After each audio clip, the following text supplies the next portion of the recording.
والتين والزيتون وطور سينين وهذا البلد الأمين তিন আয়াতে চারটা জিনিসের কসম। প্রথম আয়াতে ওয়াত্তিন ওয়াজ-যাইতুন, দ্বিতীয় আয়াতে ওয়াতুরি সিনিন, তৃতীয় আয়াতে ওয়াহাদাল বালাদিল আমিন। তিন আয়াতে আল্লাহ তিনজন নবীর দিকে ইঙ্গিত করেছেন। এক নাম্বার তিনে ওয়াত্তিন ওয়াজ-যাইতুন, তিন এবং যাইতুন দ্বারা বাইতুল মাকদিস এবং পয়গম্বর ঈসা আলাইহিস সালাতু ওয়াস সালাম। ওয়াতুরি সিনিন, তুর পাহাড় দ্বারা পয়গম্বর মুসা আলাইহিস সালাতু ওয়াস সালাম। ওয়াহাদাল বালাদিল আমিন, নিরাপদ শহরের কসমের মাধ্যমে এই শহরে সর্বশেষ সর্বশ্রেষ্ঠ যেই নবীকে আল্লাহ প্রেরণ করেছেন, এই আয়াতের দ্বারা আল্লাহ তাআলা ওই নবী মুহাম্মদুর রাসূলুল্লাহ সাল্লাল্লাহু আলাইহি ওয়াসাল্লামের কসম করেছেন। निगाहे मोमिन से तो बदल जाती है तकदीर, निगाह मोमिन से तो बदल जाती है तकदीर। ये बंदा की कुव्वत नहीं कुदरत का इशारा, ये बंदा की कुव्वत नहीं कुदरत का इशारा। ऐ मर्द खिरत तर्क मासी की ज़रूरत, ऐ मर्द खिरत तर्क मासी की ज़रूरत। अब सोहबत सालिह के सवा कोई नहीं चारा, अब सोहबत सालिह के सवा कोई नहीं चारा। मरदूद है पीछे हमें खबर नहीं लेकिन, मरदूद है पीछे हमें खबर नहीं लेकिन। एक वक्त में हालात जो अमाल है सारा, एक वक्त में हालात जो अमाल है सारा। सुब्हानक ला इल्म लना इल्ला मा अल्लमतना इन्नक अंतल अलीमुल हकीम।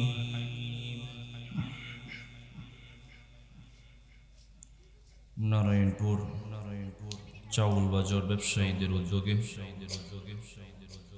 আয়োজিত অধ্যকার এই তাফসীরুল কোরআন মাহফিলের সম্মানিত প্রধান বক্তা হযরতুল আল্লামা আল্লামা নজির আহমদ সাহেব, প্রধান অতিথি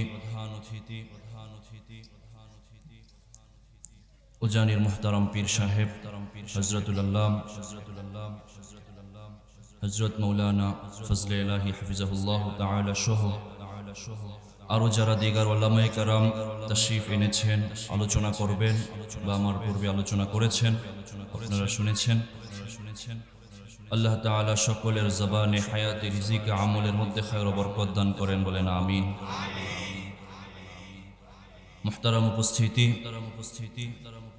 আমার সামনে ডানি বাই স্টেজে উপবিষ্ট দিন দরদি ইসলাম প্রিয় আমার কলিজার টুকরা যুবক ভাই, বৃদ্ধ বাবারা, পর্দার অন্তরালে অবস্থানরত শ্রদ্ধেয় সম্মানিত আমার মা ও বোনেরা, আমার মাইকের আওয়াজ যতদূর পৌঁছাচ্ছে আমার অত্র বাজারের ব্যবসায়ী ভাই, বিভিন্ন বাসায় অবস্থানরত আমার মা ও বোনেরা, সর্বপ্রথম আমরা রব্বুল আলামিনের দরবারে শুকরিয়া জ্ঞাপন করছি যে রব্বুল আলামিন আমাদেরকে দুনিয়ার সমস্ত ঝামেলা থেকে ফারেক করে, ফিতনা ফাসাদ থেকে মুক্ত রেখে কুরআন ও হাদিসের সহি তরিকায় জান্নাতের এই বাগানে কিছুটা সময়ের জন্য দ্বীনি কিছু মুযাকারা করার, কুরআন ও হাদিসের কিছু আলোচনা শোনার তৌফিক দান করেছেন। এই জন্য রবের দরবারে অন্তরের অন্তঃস্থল থেকে দিলের জবানে সকলেই একই বাক্যে আকাশ বাতাস মুখরিত করে কালিমাতুশ শুকর একবার পাঠ করি, আলহামদুলিল্লাহ। মুহতারাম উপস্থিতি, আজকের এই মজলিসে অনেক বড় বড় হক্কানি উলামায়ে কেরাম, মুহাক্কিক উলামায়ে কেরাম তাশরীফ এনেছেন। তাদের জবান থেকে আপনারা মূল্যবান আলোচনা শুনবেন। আমি আমার নির্ধারিত সময়ে আমি আপনাদের সামনে কোরআনুল কারীমের 114টা সূরার মধ্য থেকে ছোট্ট একটি সূরা তেলাওয়াত করেছি। এই সূরাকে সামনে রেখে কিছু আলোকপাত করার নিয়ত করেছি। আল্লাহ আমাকে তৌফিক দান করেন, বলেন আমিন। ভূমিকায় সময় লম্বা না করে আমি আমার মূল আলোচনায় প্রবেশ করব।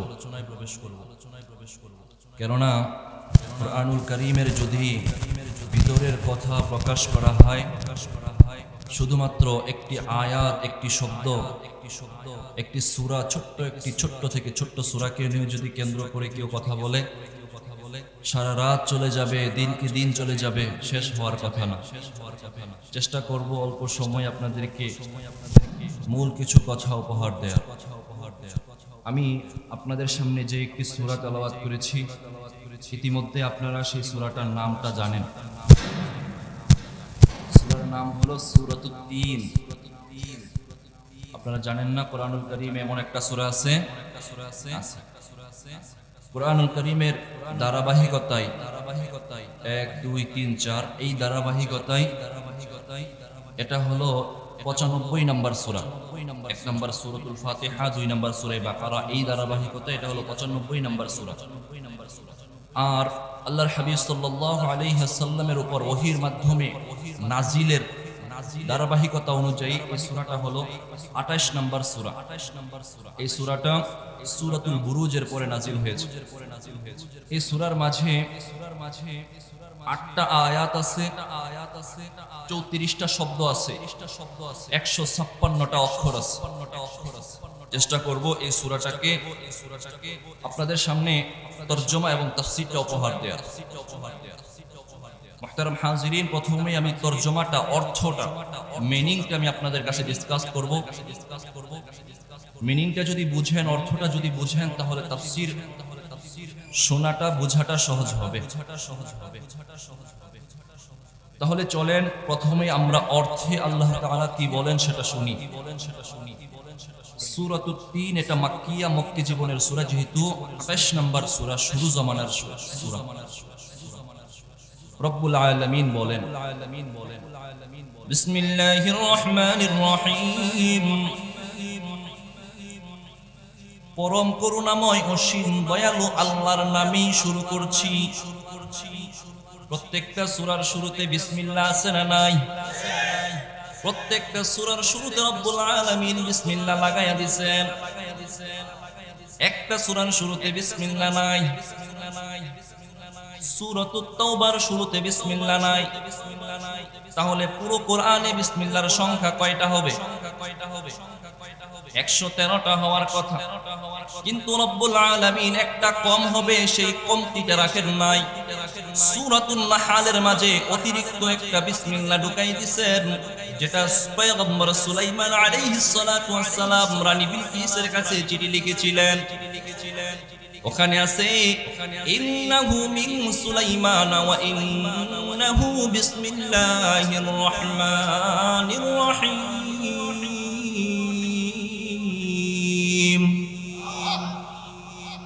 একটা সূরার শুরুতে একটা কম ছিল, 113টা, কিন্তু রব্বুল আলামিন বিসমিল্লাহর ফজিলত তো বেশি, বিসমিল্লাহ একটা কম হবে না। সূরা নাহলের মাঝে দুইবার বিসমিল্লাহ দিয়ে 114টা পূর্ণ করে দিয়েছেন। এর অর্থটা হলো পরম করুণাময় অসীম দয়ালু আল্লাহর নামে শুরু করছি। প্রত্যেক সূরা শুরুতে আমরা এটা পড়ে থাকি। এবার প্রথম আয়াতে রব্বুল আলামিন বলেন, ওয়াত-তিনি ওয়াজ-যাইতুন, আল্লাহ শপথ করছেন তিন এবং জাইতুনের। তিন একটা ফলের নাম, জাইতুন একটা ফলের নাম। আমি এখন শুধু অর্থ বলছি, তরজমা বলছি, তাফসীর বলছি না, এজন্য শুধু অর্থগুলো শুনে যাই। আল্লাহ বলেন, ওয়াত-তিন ওয়াজ-যাইতুন, শপথ তিন এবং জাইতুনের। ওয়া তুরি সিনিন, শপথ সিনাই, সিনাইয়ের তুর পাহাড়ের শপথ। একটা পাহাড় আছে তুর পাহাড়। পয়গম্বর মুসা আলাইহিস সালাতু ওয়াস সালাম যেই পাহাড়ের উপর উঠে আল্লাহর সাথে কথোপকথন করতেন, আল্লাহ ওই পাহাড়ের কসম করেছেন। 1 নম্বর 3-এর কসম করেছেন, 2 নম্বর জাইতুনের কসম করেছেন, 3 নম্বর ওয়াতুরি সিনিন, সিনায়ের তুর পর্বতের আল্লাহ কসম করেছেন। 3 নম্বর আয়াত রব্বুল আলামিন বলেন ওয়াহাদাল বালাদিল আমিন, এই নিরাপদ শহরের কসম, নিরাপদ শহরের কসম করেছেন। পৃথিবীতে সবচেয়ে নিরাপদ শহর কোনটা? মক্কাতুল মুকাররমা। কোনটা? আল্লাহ তাআলা নিরাপদ শহর অর্থাৎ মক্কাতুল মুকাররমার শপথ করেছেন। 3 আয়াতে 4টা জিনিসের কসম করে আল্লাহ এবার বলতেছেন লাকাদ খলাকনাল ইনসানা ফি আহসানি তাকওয়িম। আল্লাহ বলেন লাকাদ খলাকনাল ইনসান, আমি মানুষকে সৃষ্টি করেছি ফি আহসানি তাকওয়িম, সর্বোত্তম অবয়বে আমি মানুষকে সৃষ্টি করেছি। মানুষকে আমি আল্লাহ অনেক সুন্দর করে সৃষ্টি করেছি। কত সুন্দর মানুষ! নাকটা যেখানে হওয়া দরকার সেখানেই আছে, কানটা যেখানে হওয়া দরকার সেখানেই আছে, মুখটা যেখানে হওয়া দরকার সেখানেই আছে, চোখ 2টা হওয়ার দরকার সামনে 2টাই আছে, হাত যেখানে হওয়া দরকার আঙ্গুলগুলো যেইভাবে হওয়া দরকার সেইভাবেই আছে। আল্লাহ মানুষকে কত উত্তম ভাবে সুন্দর অবয়বে সৃষ্টি করেছেন আল্লাহ সেটা বললেন। তারপর আল্লাহ বলেন সুম্মা রাদাদনাহু আসফালা সাফিলিন, অতঃপর আমি তাকে সর্বনিম্ন স্তরে প্রেরণ করেছি, সর্বনিম্ন স্তরে পাঠিয়ে দিয়েছি। প্রথম আয়াতে আল্লাহ বলেন মানুষ সর্বোত্তম সর্বশ্রেষ্ঠ মাখলুকাত, তারপরে বললেন সর্বনিম্ন স্তরে সে পৌঁছে গেছে। তাফসীরের মধ্যে পরবর্তীতে শুনবো কিভাবে সে পৌঁছে যায়। তার পরবর্তী আয়াতে আল্লাহ বলেন ইল্লাল্লাযীনা আমানু ওয়া আমিলুস সালিহাতি ফালাহুম আজরুন গায়রু মামনুন।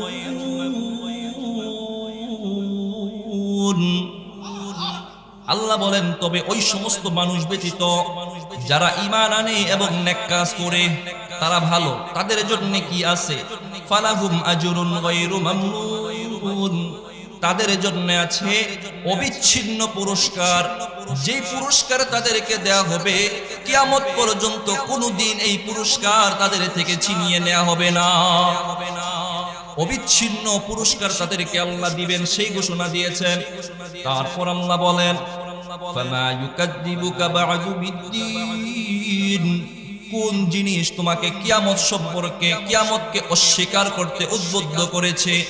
মানে হলো তুমি কেন কিয়ামতকে অস্বীকার করলা?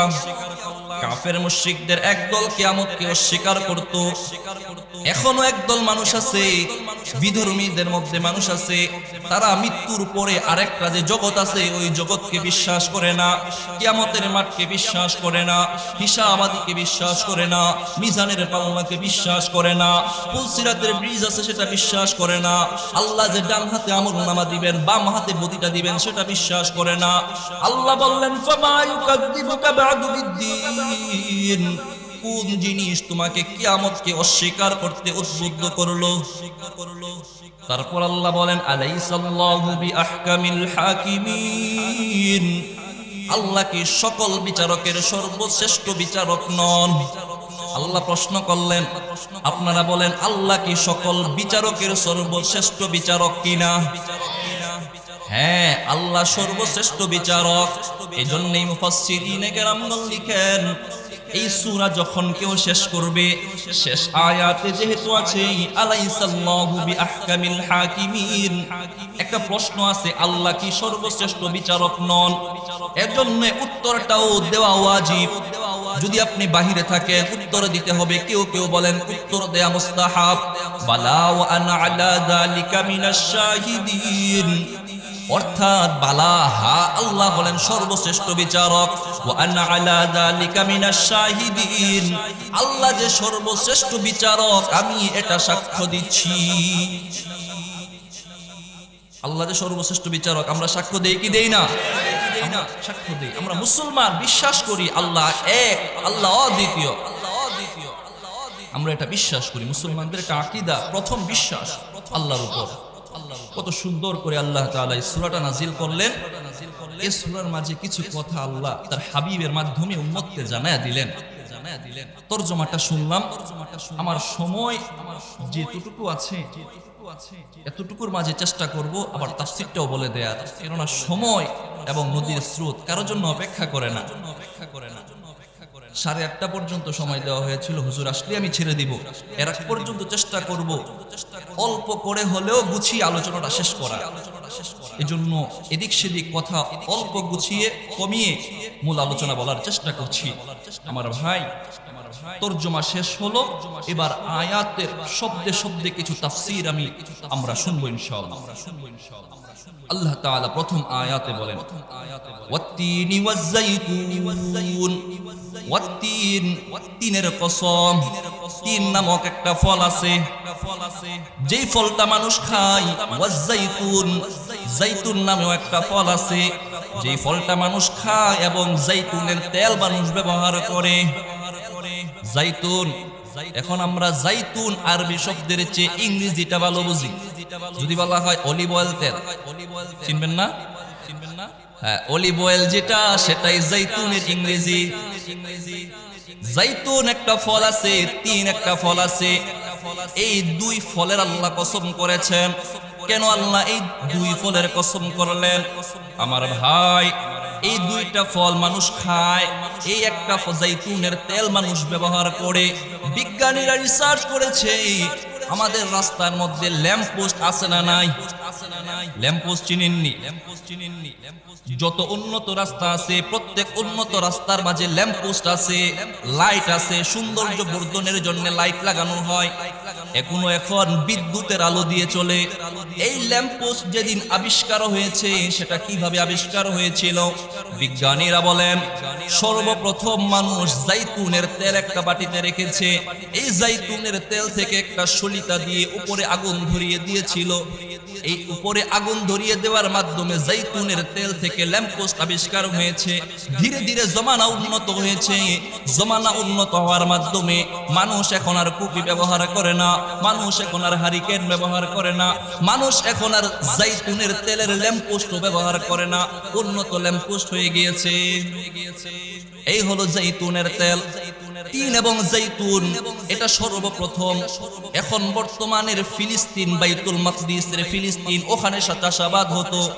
বিজ্ঞানীরা রিসার্চ করে দেখেছে, এখন বর্তমানে ফিলিস্তিনের জমি থেকে জাইতুন এবং জাইতুনের ফসলি পাওয়া গিয়েছে।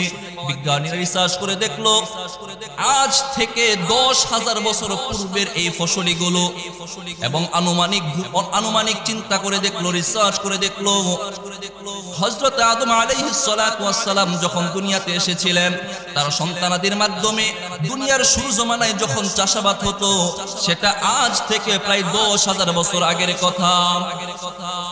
মানে হলো 10,000 বছর আগে পয়গম্বর আদম আলাইহিস সালাতু ওয়াস সালাম এবং তার সন্তানাদির মাধ্যমে এই ফিলিস্তিনের জমিনে তিন এবং জাইতুনের চাষাবাদ হতো।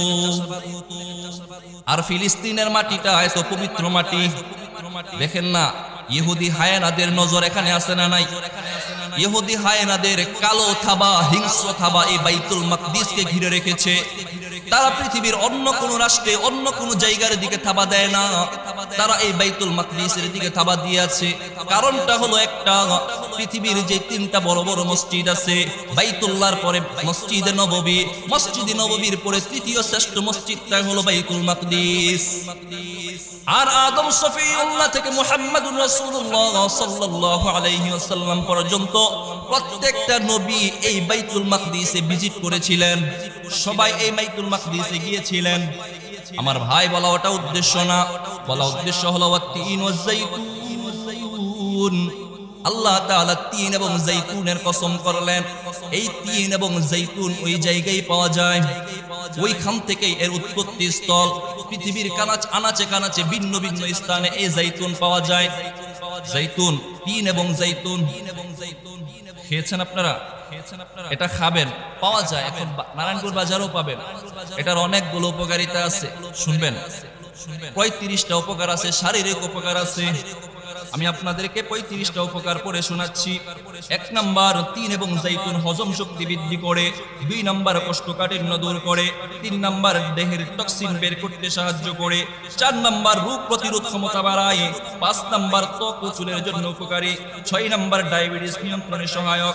7 নাম্বার, গ্যাস্ট্রিক ও বদহজমে উপকারী। 8 নাম্বার, ভিটামিন সির শক্তিশালী উৎস। 9 নাম্বার, চোখের দৃষ্টি শক্তি ভালো করে। 10 নাম্বার, ত্বক উজ্জ্বল করে, ব্যায়াম করা কমায়। 11 নাম্বার, চুল পড়া কমায়, চুল ঘন করে। 12 নাম্বার, লিভার ও কিডনি সুস্থ রাখতে সহায়তা করে। 13 নাম্বার, কাশি সর্দি গলা ব্যথার উপকারী। 14 নাম্বার, শ্বাসযন্ত্র পরিষ্কার করে। কষ্ট হইতাছে? আল্লাহ তাআলা এই 2টা ফল কোরআনের ফল, কোরআনে আল্লাহ তাআলা এই 2টা ফলের নাম উল্লেখ করছেন। উপকার কম না বেশি? উপকার আছে না নাই? 14টা বললাম। 15 নাম্বার, হজম শক্তি উন্নত করে। 16 নাম্বার, রক্ত পরিষ্কার করে। 17 নাম্বার, মস্তিষ্কের কার্যক্ষমতা বাড়াতে সহায়ক। 18 নাম্বার, কোষ্ঠকাঠিন্য কমাতে কার্যকর। 19 নাম্বার, শরীরের রোগ প্রতিরোধ শক্তি বৃদ্ধি করে। 20 নাম্বার, হজম শক্তি উন্নত করে। 35টা উপকার আছে, এগুলো আমার কথা না, বিজ্ঞানীরা রিসার্চ করে বের করেছেন, পুরো পৃথিবীতে পাওয়া যায়। 21 নাম্বার, ওজন নিয়ন্ত্রণ করে। 22 নাম্বার, টক্সিন দূর করে শরীর পরিষ্কার রাখে। 23 নাম্বার, ত্বক, চুল ও চোখের জন্য উপকারী। 24 নাম্বার, গ্যাস্ট্রিক অ্যাসিডিটি কমায়। 25 নাম্বার, হৃৎপিণ্ড সুস্থ রাখে। 26 নাম্বার, রক্তে কোলেস্টেরল কমায়। 27 নাম্বার, অ্যান্টিঅক্সিডেন্ট সমৃদ্ধ। 28 নাম্বার, ত্বক ও চুল পুষ্টি দেয়। 29 নাম্বার, হাড় শক্তিশালী করে। 30 নাম্বার, ক্যান্সারের ঝুঁকি কমাতে সহায়ক। 31 নাম্বার, হার্ট অ্যাটাক ও স্ট্রোকের ঝুঁকি কমায়। 32 নাম্বার, চর্বি ভালো করে। 33 নাম্বার, প্রদাহ কমায়। 34 নাম্বার, ত্বক কোমল ও উজ্জ্বল করে। 35 নাম্বার, চুল মজবুত করে। উপকার কয়টা বললাম? 35টা। মানুষের শরীরে যা উপকার আছে, যা ক্ষতি হয়, রোগ আছে, এগুলো ভালো করার মালিক কে? আল্লাহ। আল্লাহর হাবিব সাল্লাল্লাহু আলাইহি ওয়াসাল্লাম ফরমান, মধু এবং কালো জিরা মৃত্যু ছাড়া সকল রোগের ওষুধ। আর বিজ্ঞানীরা রিসার্চ করেছে এই তিল এবং জৈতুন, আমি তো 35টা বললাম, আরো বেশিও হতে পারে। আমি তো 35টা পশম জেনেছি, পড়েছি। আমার জানাই তো শেষ না, আমার জ্ঞান সীমিত, কতটুকু আরো থাকতে পারে। আমার ভাই, আল্লাহ তাআলা তিন এবং জৈতুনের কসম করেছেন। তাফসীর ইবনে কাসিরের আল্লামা মুহাম্মদ ইবনে কাসির রাহিমাহুল্লাহ 5 নম্বর খণ্ডের 207 নম্বর পৃষ্ঠার মধ্যে এই তিন এবং জৈতুন এটা কোথা থেকে এসেছে সেটার আরেকটা ব্যাখ্যা করেছেন, যদিও ব্যাখ্যাটা দুর্বল, কিন্তু আমি আপনাদের সামনে পেশ করেছি। ক্বালা ইবনে কাসির রাহিমাহুল্লাহু তাআলা, ইস্তাযহারা বা'যুল মুআসিরিন, বর্তমান সমসাময়িক মানুষ এটা রিসার্চ করে বের করেছে, একটা ধর্ম আছে বৌদ্ধ ধর্ম। আমরা জানি কি না? বৌদ্ধ একটা ধর্ম আছে। এই বৌদ্ধ ধর্মের যে বুদ্ধ ছিল, সে এই তিন গাছের নিচে বসে তার ইবাদত করত। আল্লাহ তাআলা তাকে পবিত্র ধর্ম দান করেছিলেন, কিন্তু পরবর্তী লোকেরা তার ধর্মের মাঝে বিকৃতি এনে ফেলেছে। সে বুদ্ধ, ওই ব্যক্তিটা তিন গাছের নিচে বসে ইবাদত করতেন। আল্লাহ তাআলা এই তিনের মাধ্যমে ওই বৌদ্ধ ধর্মের কসম করেছেন। তিনের মাধ্যমে, জৈতুনের মাধ্যমে আরো কি আল্লাহ কসম করলেন একটু করে ব্যাখ্যা করছি। আমার ভাই, আল্লাহ কসম করলেন ওয়াত-তিন ওয়াজ-জাইতুন, তিন এবং জৈতুনের কসম করলেন আল্লাহ। এতক্ষণে অনেক কথা বলা শেষ। এই তিন এবং জৈতুনের মাধ্যমে আল্লাহ তাআলা ফিলিস্তিনের বাইতুল মাকদিসকে ইশারা করেছেন, ওই পবিত্র জায়গাটার কসম করেছেন। কেউ কেউ বলেন তিন এবং জৈতুনের মাধ্যমে ওই জায়গায় সর্বশেষ নবী, আমার নবীর আগের নবী পয়গম্বর ঈসা আলাইহিস সালাতু ওয়াস সালামের কসম করেছেন। ঈসা আলাইহিস সালামের দিকে ইঙ্গিত করেছেন। তারপরের আয়াতে আল্লাহ বলেন ওয়া তুরি সিনিন, সিনাই পর্বতের, তুর পর্বতের আল্লাহ কসম করেছেন। সিনাই নামক জায়গার তুর পর্বতের আল্লাহ কসম করেছেন। এটার দ্বারা ওই জায়গাটা, ওই পাহাড়টা উদ্দেশ্য। আর কেউ কেউ বলেন ওই পাহাড়ে উঠে পয়গম্বর মূসা আলাইহিস সালাতু ওয়াস সালাম আল্লাহর সাথে কথা বলতেন, ঠিক কিনা? আল্লাহ তাআলা পয়গম্বর মূসা আলাইহিস সালাতু ওয়াস সালামকে ইঙ্গিত করেছেন। তারপরে তৃতীয় আয়াতে ওয়া হাদাল বালাদিল আমিন, এই নিরাপদ শহরের কসম আল্লাহ করেছেন। এই নিরাপদ শহর দ্বারা মক্কাতুল মুকাররমা উদ্দেশ্য। মক্কাতুল মুকাররমা এটা নিরাপদ শহর। নিরাপদ শহর কিনা? পুরো পৃথিবীতে সবচেয়ে নিরাপদ শহর হলো মক্কাতুল মুকাররমা। এটা আমার কথা না, স্বয়ং আল্লাহর কথা। কার কথা? আল্লাহর কথা। আল্লাহ তাআলা পয়গম্বর ইব্রাহিম আলাইহিস সালাতু ওয়াস সালামের দুআর বরকতে এই বাইতুল্লাহ এবং তার আশেপাশের জমিকে আমন আমান নিরাপত্তার স্থান বানিয়েছেন, নিরাপদ শহর বানিয়েছেন। সূরাতু ইব্রাহিমের 35 নম্বর আয়াতে পয়গম্বর ইব্রাহিম আলাইহিস সালাতু ওয়াস সালাম আল্লাহর কাছে দোয়া করেছিলেন, وَإِذْ قَالَ إِبْرَاهِيمُ رَبِّ اجْعَلْ هَذَا الْبَلَدَ آمِنًا رَبِّ اجْعَلْ هَذَا الْبَلَدَ آمِنًا وَاجْنُبْنِي وَبَنِيَّ أَن نَّعْبُدَ الْأَصْنَامَ। পয়গম্বর ইব্রাহিম আলাইহিস সালাতু ওয়াস সালাম দোয়া করেছিলেন, রব্বি জাআল হাদাল বালাদা আমিনা, ওগো আল্লাহ আপনি এই শহরকে আমিনা মানে নিরাপদ শহর বানান। কে দোয়া করেছিলেন? ইব্রাহিম আলাইহিস সালাতু ওয়াস সালাম দোয়া করেছিলেন মক্কাতুল মুকাররমার জন্য, যে আল্লাহ যেন মক্কাকে নিরাপদ শহর বানান। আল্লাহ মক্কাকে নিরাপদ শহর বানিয়ে ঘোষণা দিয়ে দিয়েছেন। সূরাতুল আনকাবুতের 67 নম্বর আয়াতে আল্লাহ বলেন, আওয়ালাম ইয়ারাউ আন্না জাআলনা হারামান আমিনাও ওয়া ইউতাখাত্তাফুন নাসু মিন হাওলিহিম। আল্লাহ ঘোষণা দিয়েছেন, আওয়ালাম ইয়ারাউ, তারা কি দেখে না, আন্না জাআলনা হারামান আমিনা, আমি হেরেমকে অর্থাৎ বাইতুল্লাহর আশপাশকে আমিনা অর্থাৎ নিরাপদ বানিয়েছি। এই বাইতুল্লাহ নিরাপদ শহর পয়গম্বর ইব্রাহিম আলাইহিস সালাম দোয়া করেছিলেন। আল্লাহ সেই দোয়া করে বাইতুল্লাহকে নিরাপদের ঘোষণা দিয়ে দিয়েছেন। এই বাইতুল্লাহ, এই মক্কাতুল মুকাররমা, এখানে প্রতিদিন হাজার হাজার পৃথিবীর বিভিন্ন প্রান্তের মানুষ ভিজিট করে কি করে না? হাজার হাজার মানুষ হজে গেলে দেখবেন মানুষ আর মানুষ। দেখেন না টিভিতে? হজে গেছেন কে কে? হজ বা উমরায় গেছেন কে কে? আল্লাহ কবুল করেন, বলেন আমিন। যারা যেতে পারেন না আল্লাহ অতি দ্রুত যাওয়ার তৌফিক দান করেন, বলেন আমিন। গেলে দেখবেন কত মানুষ, কত মানুষ এই মক্কাতুল মুকাররমায় ভিজিট করতেছে, প্রতিদিন যাচ্ছে। একটা মানুষ যদি এক জায়গায় যায়, তাদের খাবারের প্রয়োজন হয় কি হয় না? তাদের খাবারের প্রয়োজন হয়। মক্কার মধ্যে মরুভূমির প্রান্তর, পাহাড়ি জমি, পাথরি জমি, মরুভূমির বালুকাময় জমি, ওই জমিনে এত ফসল কোথা থেকে হয়? কে ব্যবস্থা করেন? আল্লাহ ব্যবস্থা করেন। আল্লাহ তাআলা পয়গম্বর ইব্রাহিম আলাইহিস সালাতু ওয়াস সালামের দুআর বরকতে তার আশেপাশের জমিনের মাঝে রিজিকের উত্তম ব্যবস্থা করে দিয়েছেন। সূরাত ইব্রাহিমের 37 নম্বর আয়াতে রব্বুল আলামিন বলেন, পয়গম্বর ইব্রাহিম আলাইহিস সালাতু ওয়াস সালাম আল্লাহর কাছে দোয়া করেছিলেন, রব্বি ইন্নী আসকানতু মিন যুররিয়াতি বিওয়াদিন গায়রি যি যারইন ইনদা বাইতিকাল মুহাররম।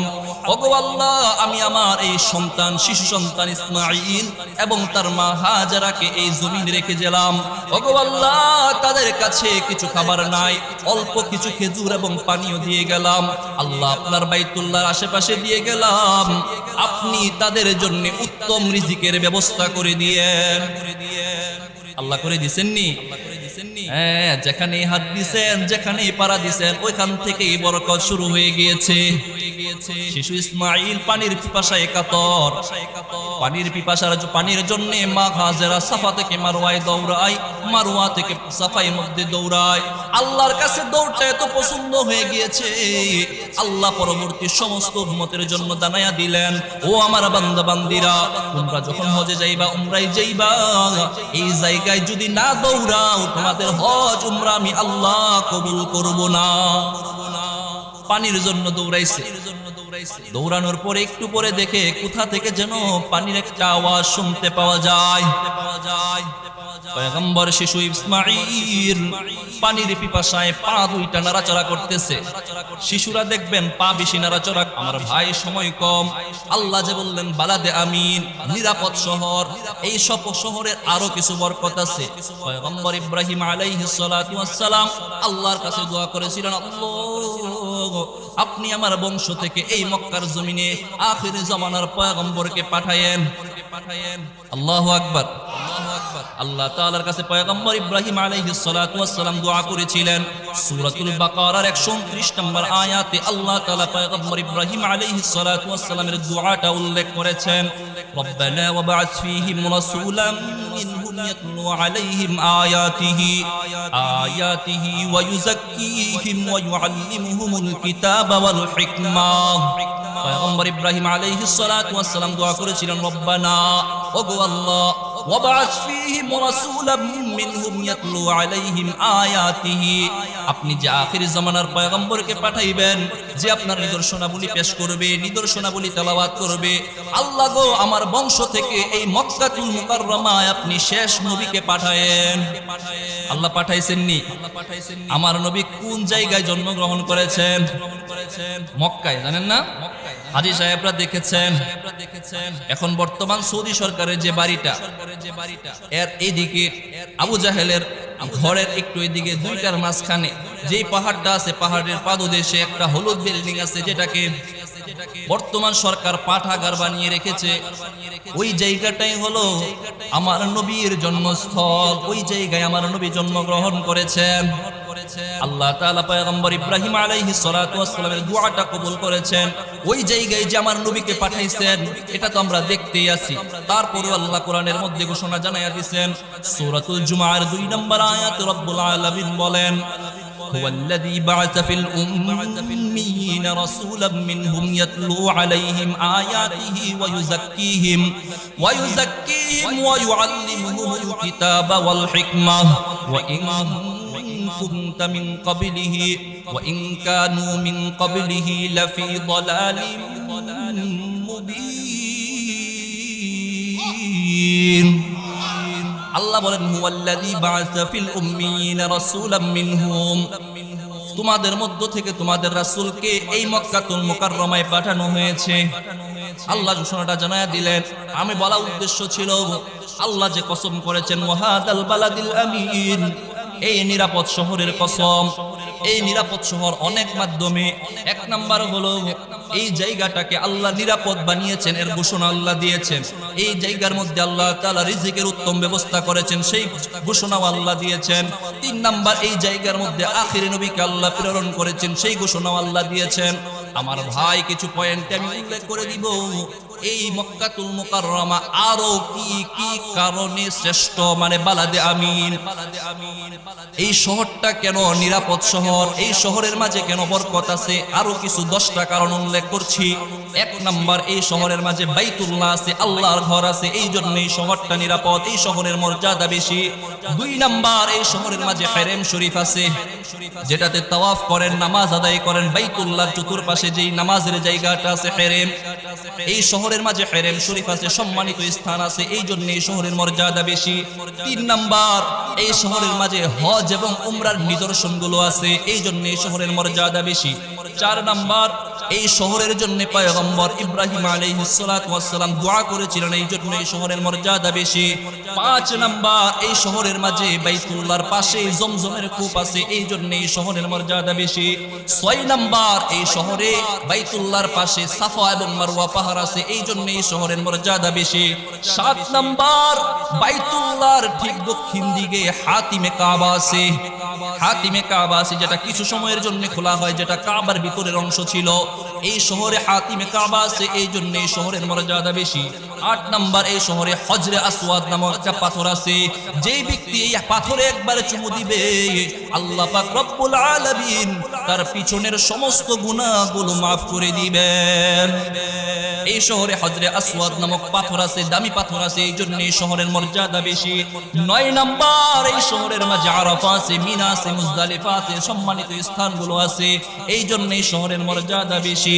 10 নাম্বার, এই শহরে যেই জায়গায় প্রথম কোরআন অবতীর্ণ হয়েছিল জাবালে হেরা, হেরা গুহা। তারপর রাসূল হিজরত করার সময় যেই পাহাড়ে অবস্থান করেছিলেন জাবালে সাউর, এই শহরে জাবালে হেরা এবং জাবালে সাউর নামক পাহাড়গুলো আছে। এই জন্য এই শহরের মর্যাদা বেশি। আল্লাহ ওই শহরের কসম করলেন। 3 আয়াতে 4টা জিনিসের কসম আল্লাহ করলেন। ওয়াত্তিনি ওয়াজ্জাইতুন ওয়া তুরি সিনিন ওয়া হাদাল বালাদিল আমিন। 3 আয়াতে 4টা জিনিসের কসম। প্রথম আয়াতে ওয়াত্তিন ওয়াজ্জাইতুন, দ্বিতীয় আয়াতে ওয়া তুরি সিনিন, তৃতীয় আয়াতে ওয়া হাদাল বালাদিল আমিন। 3 আয়াতে আল্লাহ 3 জন নবীর দিকে ইঙ্গিত করেছেন। 1 নাম্বার 3 ওয়াত্তিন ওয়াজ্জাইতুন, 3 এবং জাইতুন দ্বারা বাইতুল মাকদিস এবং পয়গম্বর ঈসা আলাইহিস সালাতু ওয়াস সালাম। ওয়া তুরি সিনিন, তুর পাহাড় দ্বারা পয়গম্বর মুসা আলাইহিস সালাতু ওয়াস সালাম। ওয়া হাদাল বালাদিল আমিন, নিরাপদ শহরের কসমের মাধ্যমে এই শহরে সর্বশ্রেষ্ঠ যেই নবীকে আল্লাহ প্রেরণ করেছেন, এই আয়াতের দ্বারা আল্লাহ তাআলা ওই নবী মুহাম্মদুর রাসূলুল্লাহ সাল্লাল্লাহু আলাইহি ওয়াসাল্লামের কসম করেছেন। আরো তাফসীর আছে, সময় তো শেষ, চলেই যাচ্ছে, তারপরও কিছু বলে যাই। আল্লাহ তাআলা 3 আয়াতে শুধু 3 জন নবীকেই শেষ করে দেন নাই। 3 জন নবীর উপর যেই কিতাবগুলো নাজিল হয়েছিল, আল্লাহ ওই কিতাবগুলোর কসম করেছেন। ওয়াত্তিনি ওয়াজ্জাইতুন, ফিলিস্তিনের বাইতুল মাকদিস এবং পয়গম্বর ঈসা আলাইহিস সালাতু ওয়াস সালামের উপর যেই কিতাব নাজিল হয়েছিল, কিতাবের নাম হলো ইনজিল। কিতাবের নাম কি? ইনজিল। আল্লাহ তাআলা ওই ইনজিলের কসম করেছেন। ওয়া তুরি সিনিন, আল্লাহ তাআলা তুর পাহাড়ে পয়গম্বর মুসা আলাইহিস সালামের কসম করেছেন। পয়গম্বর মুসা আলাইহিস সালামের কসমের মাধ্যমে মুসা আলাইহিস সালামের উপর যে কিতাব নাজিল হয়েছিল তাওরাত, আল্লাহ সেই তাওরাতের কসম করেছেন। ওয়া হাদাল বালাদিল আমিন, নিরাপদ শহরের কসম আল্লাহ করেছেন। এই শহরের কসমের মাধ্যমে শেষ নবী মুহাম্মদুর রাসূলুল্লাহ সাল্লাল্লাহু আলাইহি ওয়াসাল্লামকে আল্লাহ ইশারা করেছেন। আর তার উপর যে সর্বশ্রেষ্ঠ কিতাব কোরআনুল কারীম অবতীর্ণ হয়েছে, আল্লাহ এই আয়াতে এই নবীর মাধ্যমে কোরআনুল কারীমের কসম করেছেন। আরো তাফসীর আছে, শুনবেন? আরো তাফসীর আছে।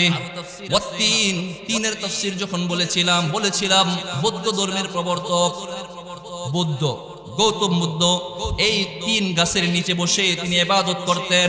আল্লাহ তাআলা 3-এর মাধ্যমে এই গৌতম বুদ্ধ ধর্মের কসম করেছেন। ওয়াজ্জাইতুন, জাইতুনের মাধ্যমে ঈসা আলাইহিস সালাতু ওয়াস সালাম, জাইতুনের মাধ্যমে ঈসা আলাইহিস সালামের পরবর্তী যারা খ্রিস্টান, আল্লাহ তাআলা খ্রিস্টানের কসম করেছেন, তাদের কথা বুঝিয়েছেন। ওয়া তুরি সিনিন, পয়গম্বর মুসা আলাইহিস সালাম উদ্দেশ্য, মুসা আলাইহিস সালামের পরবর্তী যে লোকেরা তাদেরকে বলা হয় ইহুদি। কি বলা হয়? ইহুদি, আহলে কিতাব। আল্লাহ তাদের কসম করেছেন। ওয়াহাদাল বালাদিল আমিন, নিরাপদ শহরের কসমের মাধ্যমে আল্লাহ নবীকে ইশারা করেছেন। নবীকে ইশারা করার মাধ্যমে নবীর উপর যে সর্বশ্রেষ্ঠ ধর্ম আল্লাহ নাজিল করেছেন ইসলাম, আল্লাহ সেই ইসলামের কসম করেছেন। প্রথমে বৌদ্ধ ধর্ম, তারপরে খ্রিস্টান, তারপরে ইহুদি, তারপরে ইসলাম। মুফাসসিরিনে কেরামগণ লিখেন, আল্লামা মুহাম্মদ ইবনে কাসির রাহিমাহুল্লাহ উল্লেখ করেন, আল্লাহ তাআলা প্রথমে বৌদ্ধ ধর্মের কথা বললেন, কারণ বৌদ্ধ ধর্মের লোকেরা সবচেয়ে বেশি তাদের ধর্মকে পরিবর্তন করে ফেলেছে। তারা তো বাতিল, তারা ধর্মের মাঝে সব পাল্টায় ফেলছে। 2 নাম্বার আল্লাহ তাআলা খ্রিস্টানের কথা বলছেন। খ্রিস্টানরা বৌদ্ধদের তুলনায় কিছু কম পরিবর্তন করেছে। তারপরে আল্লাহ তাআলা ইহুদিদের কথা বলেছেন, ইহুদিরা তাদের চেয়ে একটু কম তাদের ধর্মের মাঝে পরিবর্তন করেছে। তারপরে আল্লাহ তাআলা ইসলাম ধর্মের কথা বলেছেন, ইসলাম ধর্মের মাঝে কোনো ধরনের বিকৃত করার সুযোগ নাই। সুযোগ আছে? কেউ পারবে না। আল্লাহ তাআলা হেফাজত করবেন। ইন্না নাহনু নাযালনা যিকরা ওয়া ইন্না লাহু লাহাফিজুন। আল্লাহ তাআলা এটার হেফাজত করবেন, আল্লাহই ঘোষণা দিয়ে দিয়েছেন।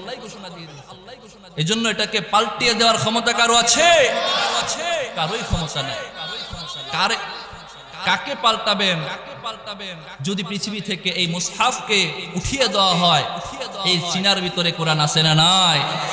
হাজার লক্ষাধিক হাফেজে কোরআন অবশিষ্ট আছে, যারা চাইলে মুহূর্তের মধ্যে কোরআন লিখে দিতে পারে। আল্লাহু আকবার, আল্লাহু আকবার। আমার ভাই, সময় চলে যাচ্ছে, আমি সামনের আয়াতের দিকে চলে যাই।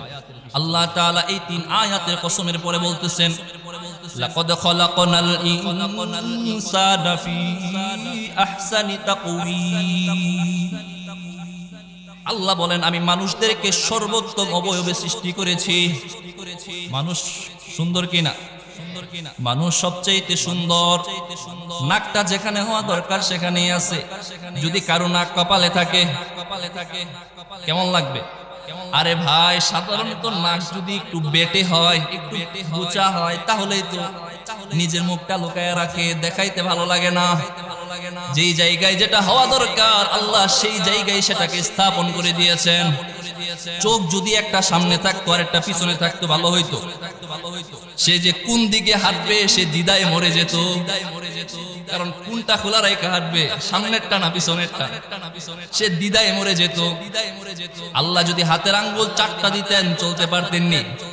একটা আঙ্গুল যদি না থাকতো, বৃদ্ধা আঙ্গুলিটা যদি না থাকে, দেখবেন হাতটাই অচল হয়ে যায়। একটা অঙ্গ প্রত্যঙ্গের যে কত দাম, কত দাম, যে আল্লাহ বসিয়েছেন সেই আল্লাহই সবচেয়ে বেশি জানেন। এজন্য আমার ভাই মুফাসসিরিনে কেরামগণ লিখেন, আল্লাহ মানুষদেরকে সর্বোত্তম অবয়বে সৃষ্টি করেছেন। এজন্যই মানুষ যে রূপ লাগ করে বিউটি পার্লারে গিয়ে চেহারার অনেক কিছু পরিবর্তন করে, এদিক সেদিক করে, এদিকে ছিদ্র করে, ঠোঁটের মধ্যে ছিদ্র করে, আছে না নাই? হাতের মধ্যে আঙ্গুল একটা আরেকটার সাথে মিলায় কত রঙের করে। মুফাসসিরিনে কেরামগণ লিখেন, এই আয়াতের তাফসীরে মুফাসসিরিনে কেরামগণ বলেন, যারা মানুষের শরীরের অবয়বকে চেঞ্জ করবে আল্লাহ তাআলা তাদের জন্য অবয়বকে চেঞ্জ করা হারাম করে দিয়েছেন। এটা হারাম, এটা হারাম। এই আয়াতের সূক্ষ্ম আর একটা তাফসীর হলো, যারা আমরা চুল এদিক দিয়ে বড় রাখি, পিছন দিয়ে ছোট রাখি, আল্লাহ বানাইছেন সমান, আপনি রাখলেন সামনে দিয়ে বড়, পিছন দিয়ে ছোট। হ্যাঁ, এদিক দিয়ে ছোট, এদিক দিয়ে বড়, কোন দিকে বড় কোন দিকেরটা কি জন্য কেউই জানি না। হ্যাঁ, এটাও হারাম, এটাও হারাম। বাকি সবচেয়ে বড় কথা হলো, কিয়ামতের দিন আল্লাহ কিন্তু জাহান্নামীদেরকে জাহান্নামে যে টেনে টেনে নিবেন, এর অনেকগুলো কথা আসছে। সূরাতুল বাইয়িনার মধ্যে আসছে, নাসিয়াতিন কাযিবাতিন খাতিআহ, জাহান্নামীদেরকে জাহান্নামের দিকে টেনে টেনে নেওয়া হবে, তাদের সামনের চুলের গুচ্ছগুলো ধরে ধরে। বুঝেন, জাহান্নামীদেরকে যদি সামনের চুলের গুচ্ছ ধরে ধরে জাহান্নামে নিয়ে যাওয়া হয়, তাহলে যারা আজকে সামনে চুল রাখতেছেন কেমন যেন বুঝাইতে চায় আমি তো জাহান্নামে যেতে প্রস্তুতি আছি। আল্লাহ আমাদেরকে হেফাজত করেন, বলেন আমিন।